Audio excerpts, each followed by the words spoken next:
Welcome everyone, it's Unstoppable Steletsy, and I got another Age of Empires 3 Definitive Edition Age of the World Civ preview for you. So this time I'm going to be doing a long time favorite of the Age of World community, at least on my channel, which is the Cambodian Khmers. So this is a very interesting civ indeed that takes a lot of, at least its roster stuff out of the Khmers and AOE2. But don't worry, they got a bit of their own stuff as well that adds to them even more. Before we go into the actual gameplay of this civ, we're going to be looking at the cards and sort of how they're similar to other Asian civs and how they're not. You know, for the most part, they're pretty close to an average Asian civ in terms of what they have. You know, they got the consulate, the monastery, export, all that wonderful Asian stuff, even wonders. They got their own wonders. It's very wonderful, mind you. So yeah, let's see what the cards they have here. Starring in Age 1, or I should say, yep, Age 1, we got the villagers here. These are ordinary villagers, no special hit points or gather rates or anything, just your everyday Asian villager that trickles export while it works. We got some crates here. You got this card here called Elephant Shepherd. Grants the Khmer monks an aura that increases the speed of nearby elephants.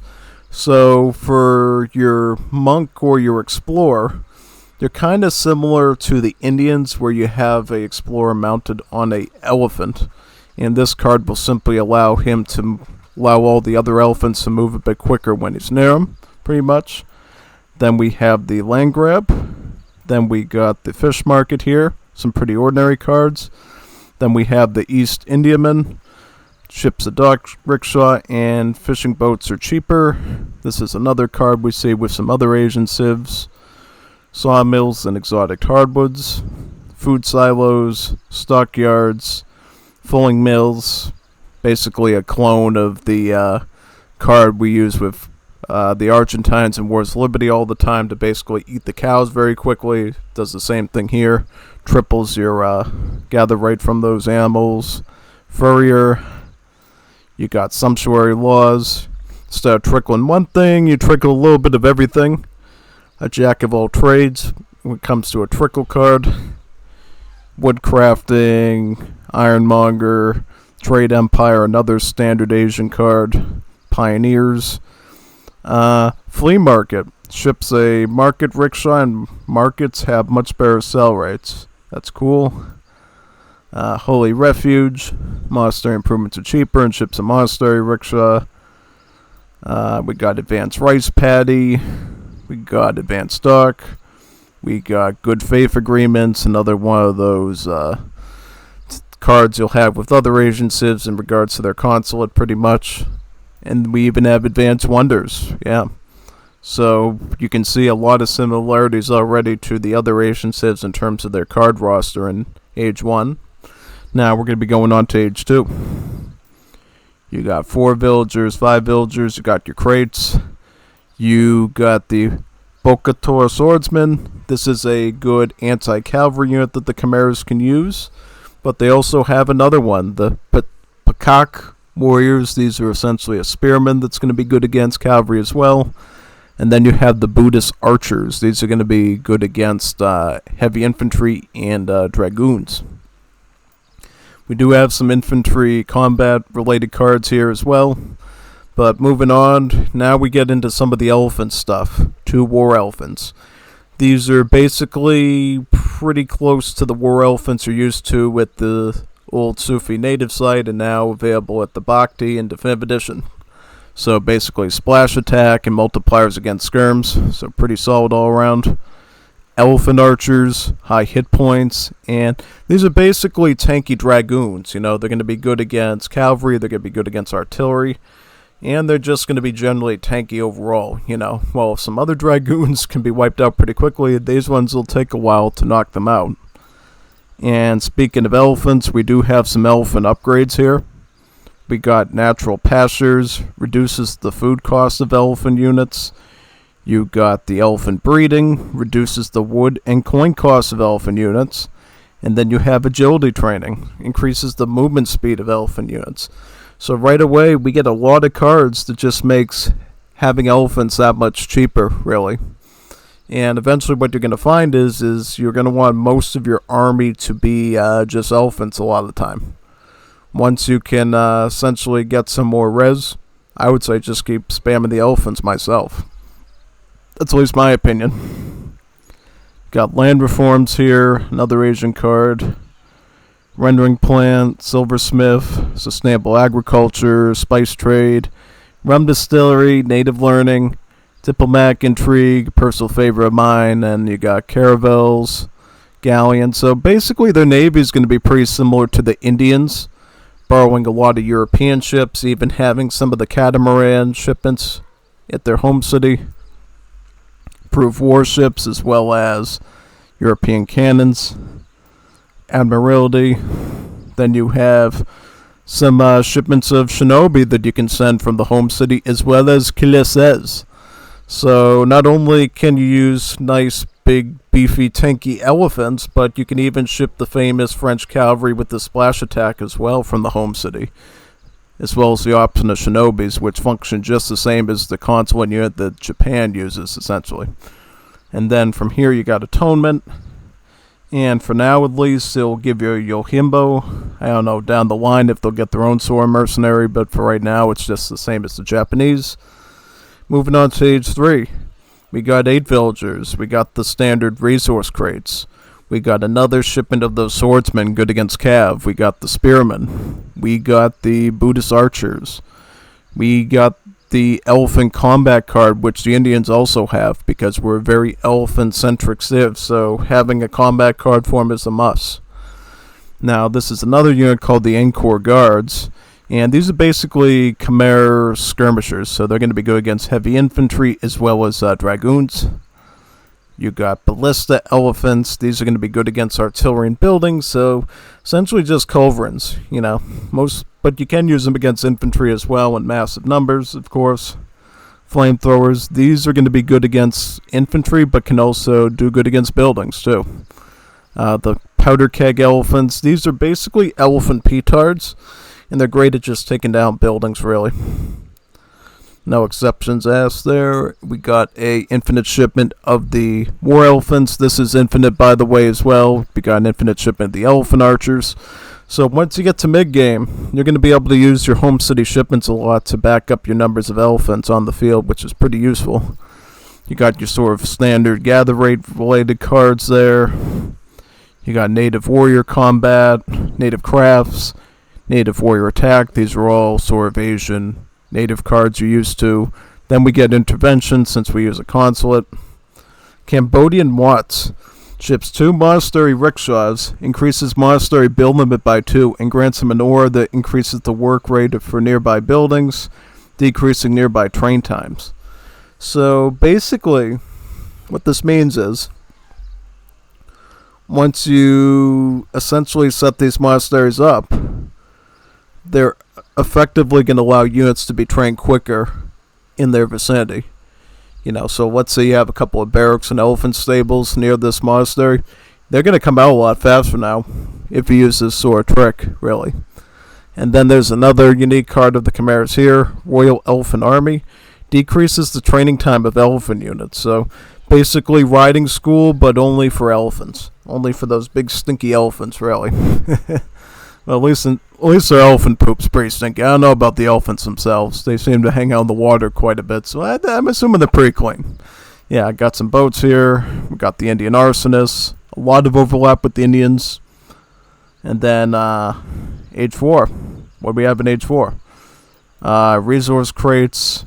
Kind of all the infantry I went over. The swordsman, the spearman, the archer, and the skirmisher. More of those ballista elephants. Flamethrower elephants, I should say. China has flamethrowers, they have flamethrower elephants. Everything's bare with elephants. War elephants, elephant archers, improved buildings. Now, this is a cool card here. Basically, it costs 2 shipments.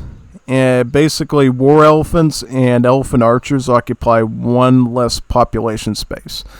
So basically, your earlier game elephant units are going to become a bit easier to spam now, It's kind of related to the card that the Indians get, right? Except now it's for only a limited part of your roster overall, basically. Yeah, I don't know if it needs to cost 2 shipments since it only is affecting 2 of the units. I think they could just use the same card that India has, personally. That's just my opinion, because it's kind of the same concept. It only costs 1 shipment for, like, how many elephant units does India have? Like, 4 of them, right? Yeah, they could probably just apply that here, I'm assuming, but whatever. Infinite 1 monitor, shinobi, and then you have an infinite shipment option of shinobis. And then you got some more civs shipments as well. Thankfully, you don't have an infinite shipment of those, because that would be absolute cancer on wheels. And then you have some Jet Lancer shipments as well.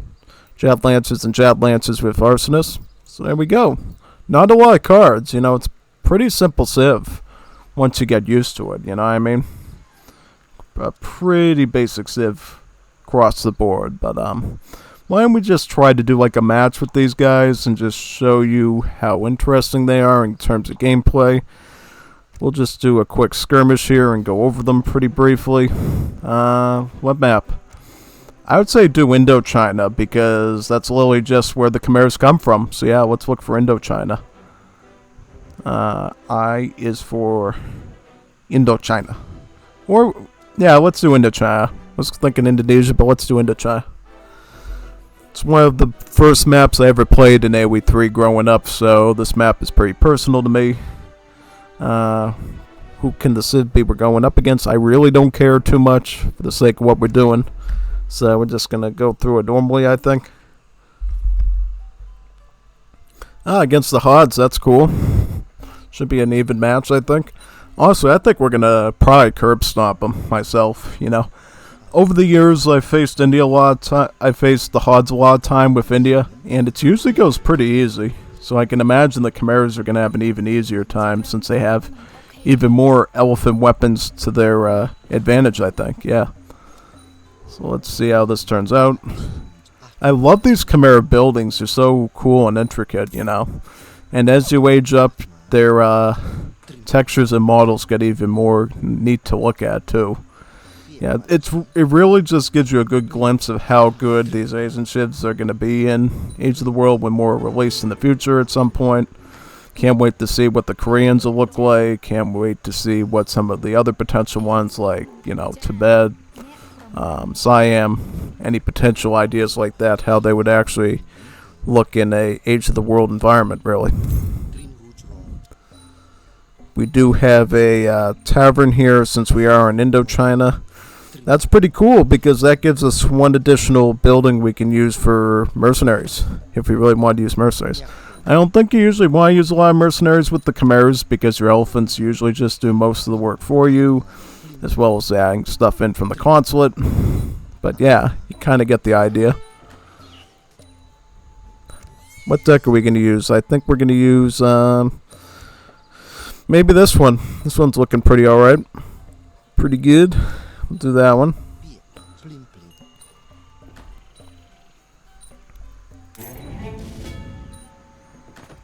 What else? I think we're good. Let's add our villagers in. This is a deck I've used against multiple human opponents before as well. So, yeah, it definitely does win you a lot of games, generally speaking. Unless your opponent is like a micro god or something. In that case, it can get a bit tricky. But, usually Khmers are favored to win most matches when they're used, just because of their elephant play. We'll see how this turns out, though. Let's stun some of these panthers here. And then we're going to try to take their treasure from them, from underneath their nose. Get the ones attacking you first. Then we'll deal with the other ones afterwards. More villagers, more aldinos. That. Just one more kitty to go. Bad kitty. Good kitty. Go sleep. Get me a settler. And I will use that to essentially force back the animals this way. I think we can age up with what, like, I'll age up with that many villas, I think. So what wonder do we do first? So usually we're going to want to do Angkor Wat first, because this is essentially like the Koreans in War's Liberty, basically. It will spawn in villagers over time. Yeah. Because if you know anything about the Koreans in War's Liberty, their Grand Palace is such a wonderful wonder, since it essentially gives you additional villagers along the way. And that's exactly what the Angkor Wat does. But instead of, having European market technologies, what it does have is a defensive aspect, allowing you to hide villagers in there to protect them, as well as having a natural range attack as well to guard the area. So basically it's like combining a outpost with a villager spawning place. Like a town center almost that is constantly shooting, right? Like an Ottoman town center. Because you obviously don't have to pay for these villagers, they're free. Just really, really neat. You rarely ever get bonuses that are that good. At all. Like, yep, okay, another house right here.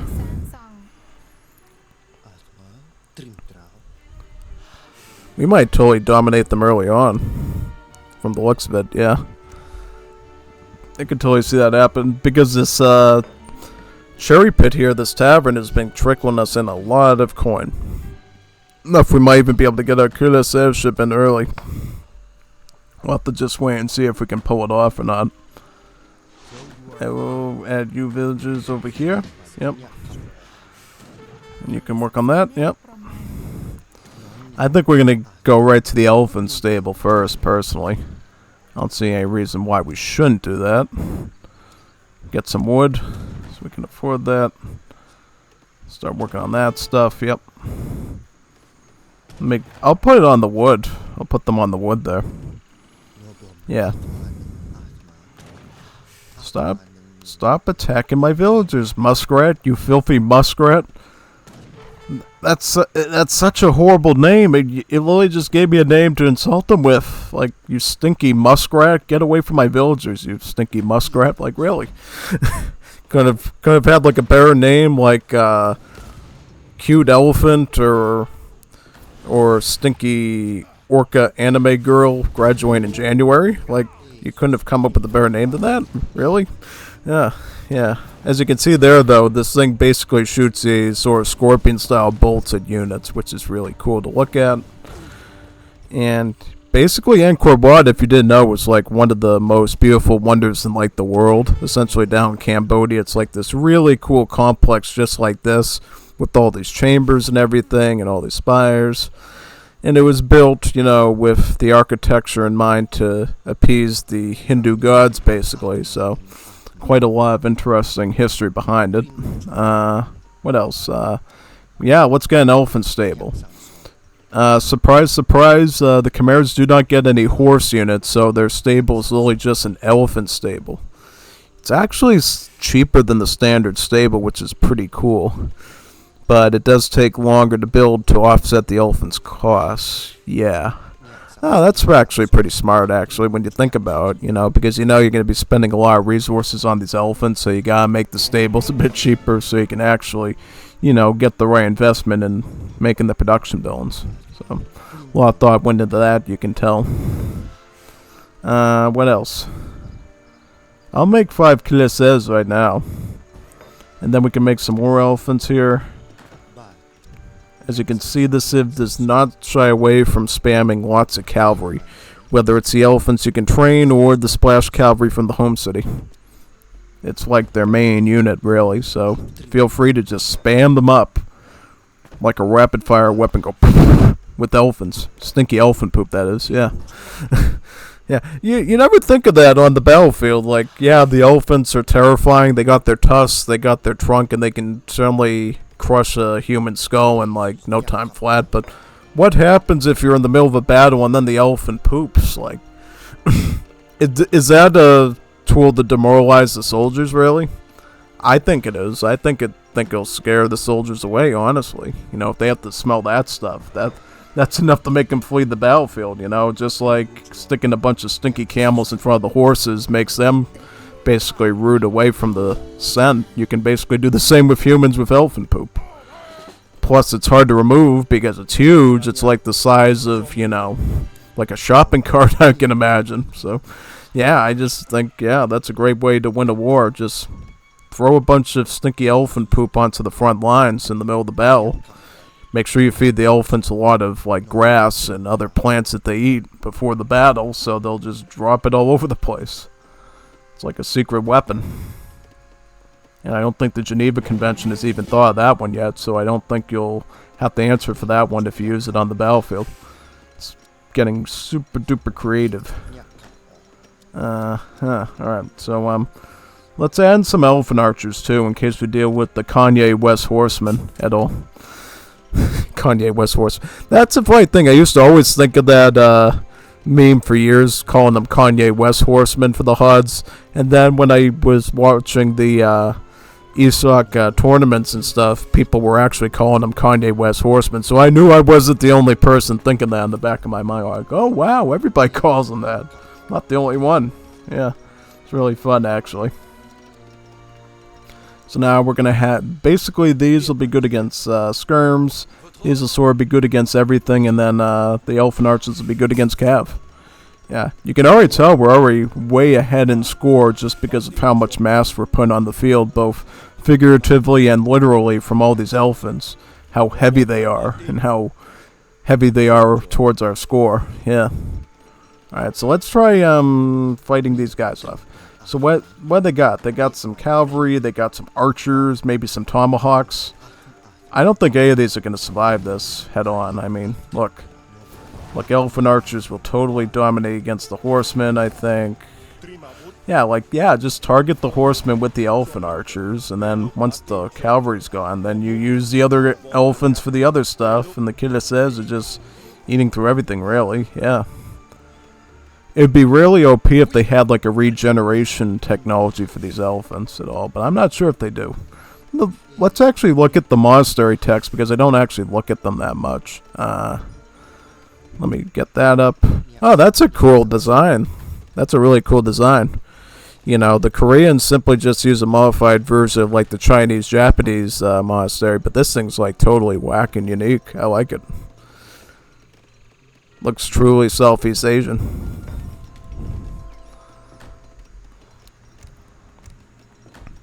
You can already tell from like how much res we're able to have why they're sort of like one of the most godlike civs. Elephant training allows Khmer monks to train elephants.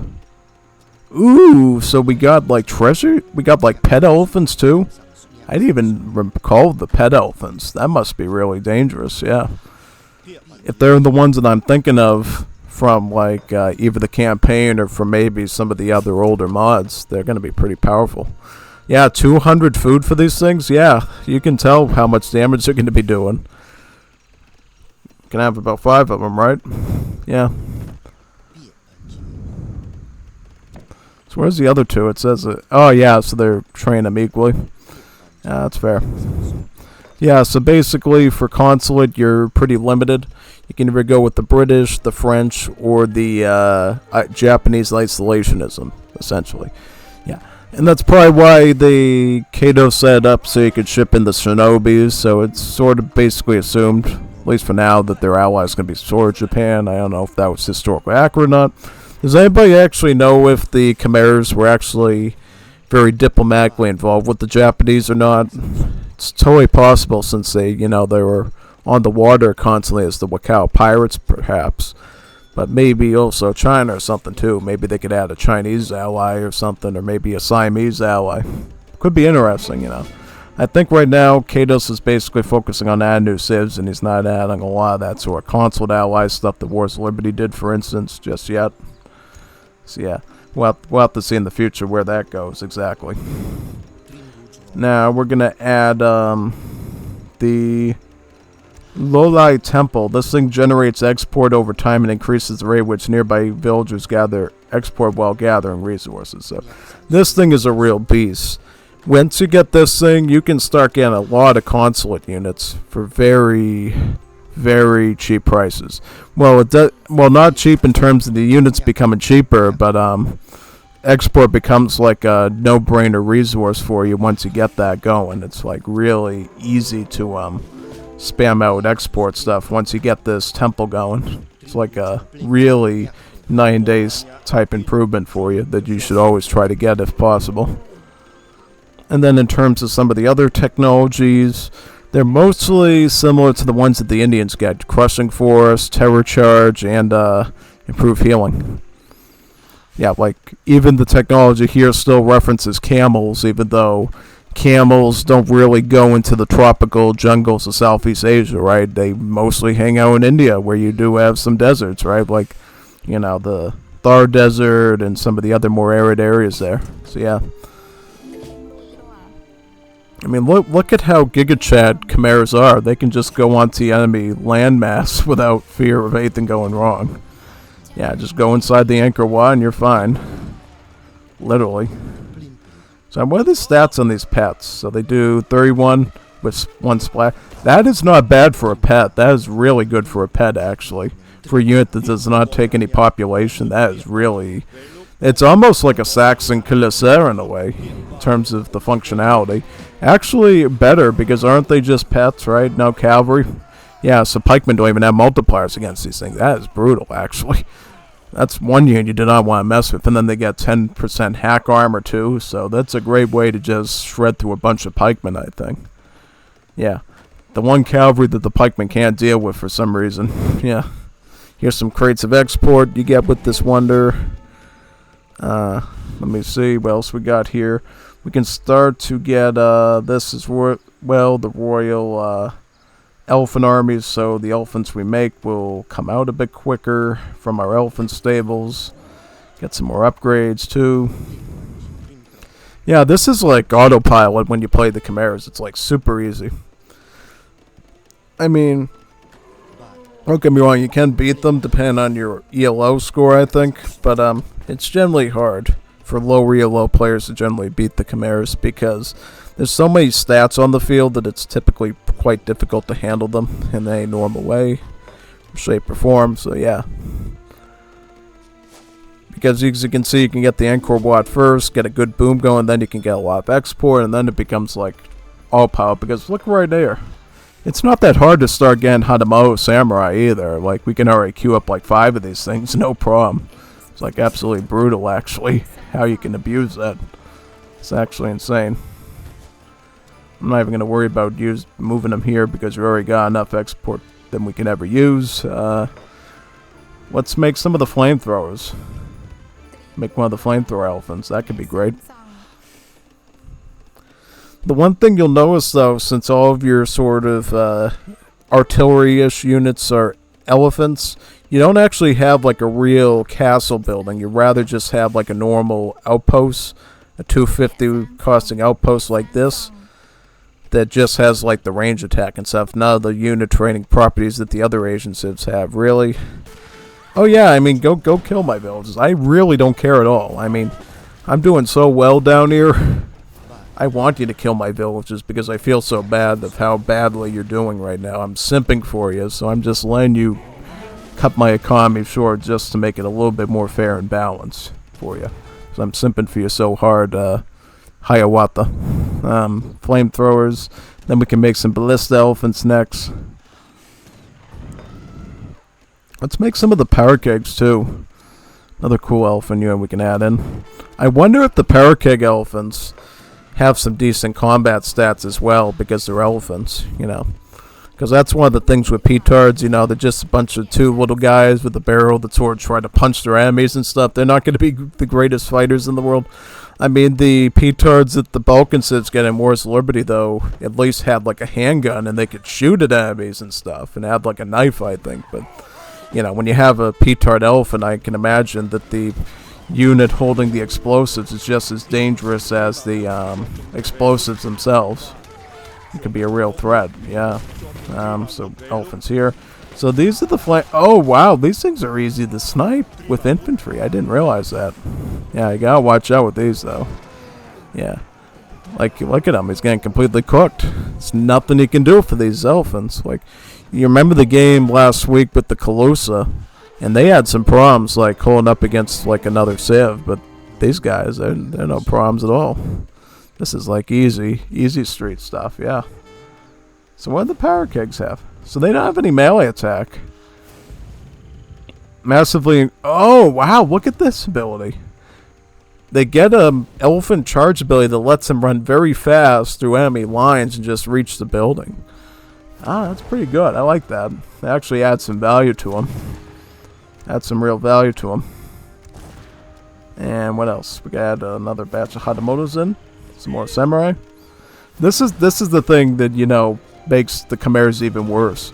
Not only do you have to deal with the elephants, but you can deal with the fact that they can basically spam out Ronin samurai without very little effort, without even digging into their real resources. And that's why I think salts a lot of people playing against them, really. It's like, oh my, you got that? What are you doing with that? And, you know, that's kind of a little bit, I don't know, crazy, yeah. And their livestock building is just a chicken coop like this, similar to the one that the Haitians get in Wars of Liberty, just a little bigger, of course. Here's the ballista elephants. And here they go. They actually have some multipliers against infantry, believe it or not, so they can actually deal with the wide variety of units if they want to. They're quite versatile. Yeah, I think the consulate-wise, they should not have Japanese isolationism. They should have like a real Japanese ally. They could send them like Yumi Bowman, samurai, flaming arrows, that sort of thing. That would be a little bit more accurate, I think, in terms of consulate coverage, I think. And then they should have one with like China as well that has... They can even use the model that Wars of Liberty did with the Chinese, you know, give them Chukunu, the Step Riders, and the Flamethrowers. That would be a pretty solid one. And then for Japan, similar as Wars of Liberty, have the Samurai, the Yumi / Kie, and then the Kanao / Flaming Arrow. And that'd be pretty good, you know. You could literally just use Wars of Liberty as a reference for that. I think it would look solid all around. Yeah, we don't even have to try that hard at this point. It's like we're literally just sitting there having fun, you know. Yeah. What are we going to send next for Wonder? So basically we got 3 more wonders here. We got the Victory Gate. Can switch between increasing the attack or the hit points of your land military. And so basically a Khmer Golden Pavilion of sorts. Yeah, like literally the only way the enemy can even hurt us is just by being maneuverable and using hit and run tactics. Like, they can't even take my army head on, because if they tried to do that, I'm already steamrolling them so easily here. Look at all these elephants just crushing the little horses. Flamethrowers in the back. Yeah, this is really hard to deal with as a human player. It's really insane. Then he just has to retreat again. There's nothing you can do about that. Literally nothing you can do about that type of stuff. It's like autopilot, you know? I'm not even really trying hard here at all to survive. It's just like coming to elementary at this point. You can do it. Yep, we're gonna get a... Get this, yep.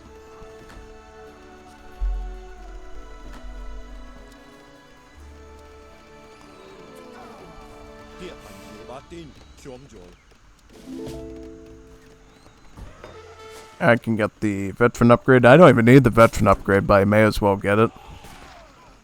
May as well get.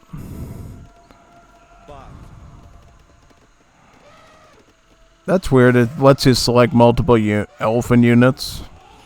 It's kind of interesting. I wonder if that's intentional or not.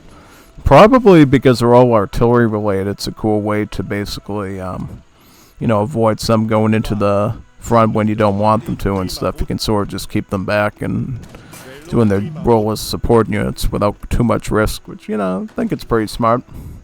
Unless that's a bug, then they'll have to fix it. Get some more of these.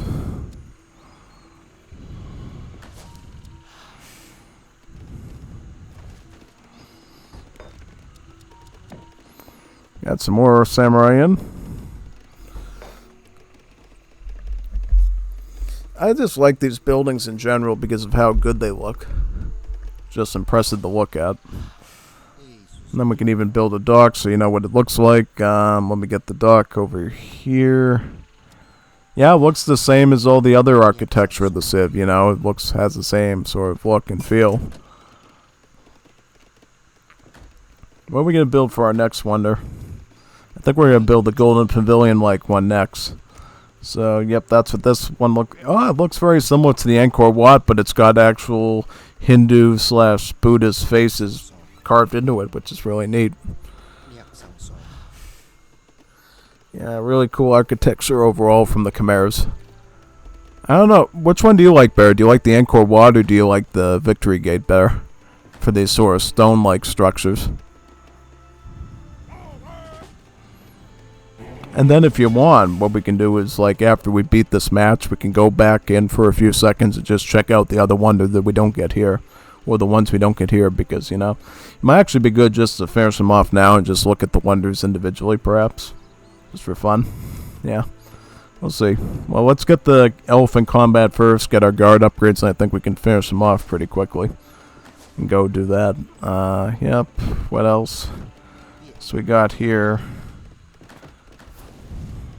we could get like another chopping, right? How many vills do we got exactly? I don't even know how many vills we got. Like only 60. We're doing this good. Not bad at all. Not bad at all.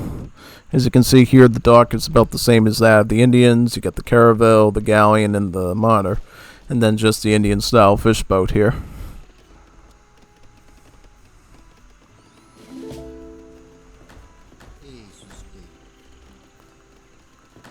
Then we can get some more rice paddy upgrades at age 4, of course. Rice markets, as well as the next one.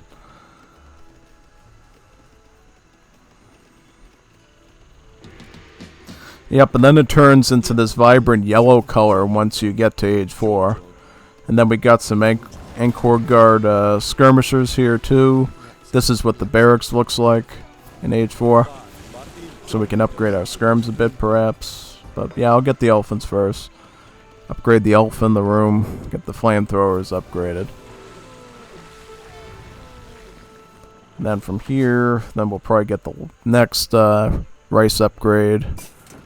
The rice export to all the Chinese restaurants in America to have some pork fried rice and the like. Yep. Definitely need my rice when I'm having my General Tao's chicken. That's kind of funny. One time when I was like a university student, I guess the professor had a name that sounds similar to General Tao's or Gao's chicken, and he ended up on one day on the board literally writing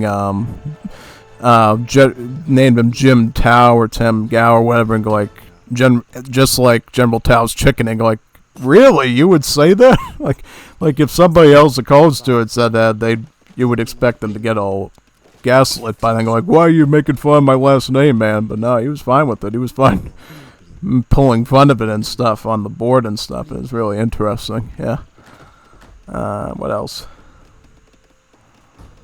Let's get upgrade on the flamethrowers, and then we can upgrade on these. Honestly, the artillery elephant should be a bit cheaper, and they shouldn't cost any coin. They should cost like food and wood to be a bit more accurate. Till the Imperial Age, of course. Oh yeah, like look at this. They literally can't do really anything against this type of push once you get started. It's like an unbeatable. It's as unstoppable as the Streletsy is. There's like nothing you can actually do about it once you get the ball rolling with it. Yeah, and of course there's nothing stopping us too if we want to. To ally with the. Well, if this was the old days, you could get elephants from the Sufi sites as well, but unfortunately now you only got the Quetzalbash cavalry. I don't know, though. I mean, technically, since this is, I don't know. Should they even have the Quetzalbash on these Indochina maps? Maybe they should give them the Bhakti so they can get the elephants and stuff. I don't know. That's at least what I think. Looked a bit more accurate when they had war elephants.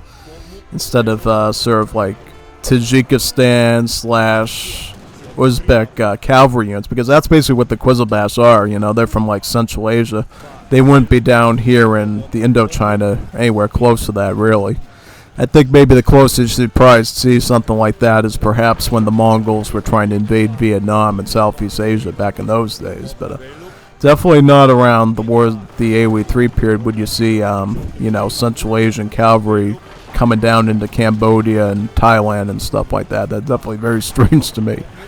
Yeah, because I get what they were trying to do. They're basically saying it's kind of strange having war elephants be associated with the Sufi, but that means basically now what you have to do is you sort of have to reimagine who actually gets the Sufi on their maps and maybe replace them with Bhakti perhaps, because though the tiger gauntlets might not make as much sense, at least their elephants will on these types of maps, really. And it, in a sort of a way, it nerfs the maps because now you're stuck with this average native cavalry that's good against infantry instead of like the old elephants, which really made these maps iconic in Wars of Liberty and the Asian dynasties. Yeah, because it's basically one of those dilemmas you run into with development. Sometimes you're making it better, sometimes it's looking a little bit worse. Yeah, definitely. I think we basically won the game here, fair and square. Eat up all these units. Lily getting cooked by the big roasting flamethrower, roasting them like little hotted shiny marshmallows. This war is nearly done. I am ready to fight no more forever. Yeah, he basically lost his spirit having to deal with the big elephants and their stinky That's what I said. That's what I said was going to happen. They were going to be on the battlefield, and these hard warriors were going to smell elephant poop, and they were going to be demoralized into fighting forever. Exactly it. Exactly it. So what are we going to do now? Well, we're going to go out. We're going to go into another match. But instead of like playing it through, we're just going to look at the last two wonders for you so you can see what they look like and appreciate their functionality and everything. Yeah. All right, we'll go back in.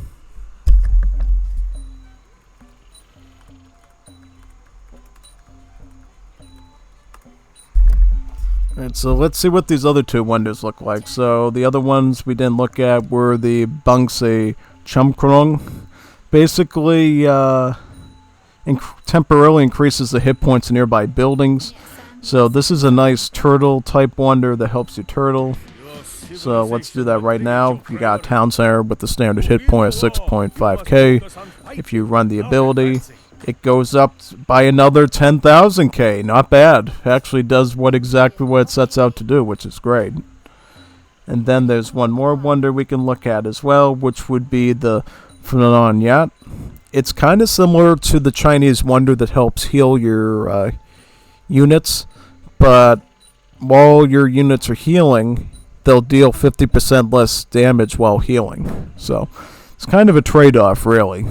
But I think it's more of a gradual healing instead of an instant one. But we'll confirm that right now. Let's just get like a couple of elephants and test that theory out, or we could actually just get the consulate here too. Pop out some units and try to. Why don't we go France this time? So we got some culisses and grenadiers and stuff, right? That's weird. What's going on? What's going on? There we go. Got some grenadiers here, man. Alright. Let's go do something. Let's go get some damage. Let's get hurt.